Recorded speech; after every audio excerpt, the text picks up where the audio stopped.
సృష్టికి మూల కారణమైన సూక్ష్మ జ్ఞానం. మనవాళ్ళు సాధన చేస్తున్నాం, ప్రయత్నం చేస్తున్నాం, అయినా సృష్టి ఎలా వచ్చిందో ఎలా పోతుందో చివరికి ఎక్కడికి పోతుందో వాడికి తెలియదు.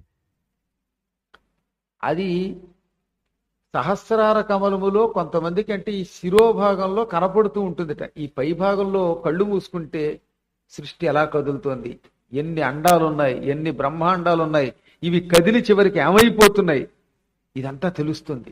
ఈ మహాద్భుత దివ్య జ్ఞానాన్ని మహావిద్య అన్నారు.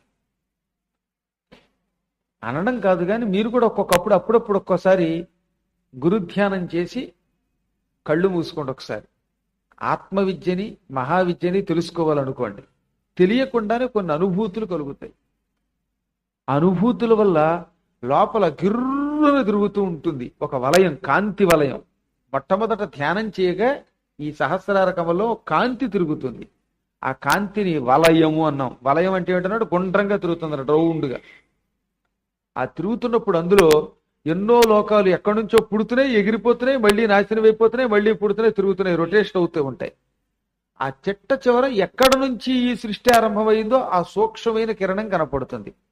ఆ కిరణం ఒక్కోసారి ఎక్కువసేపు కనపడుతూ ఒక్కోసారి కనపడకుండా అయిపోతుంది. మొత్తం మీద కనీసం కాంతినే తిరుగుతూ ఉంటే మనం సాధకులమే.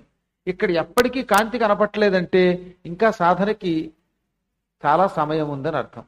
మొత్తం మీద ఎప్పటికైనా మానవుడు అది సాధిస్తాడు, కంగారేం పడక్కర్లా.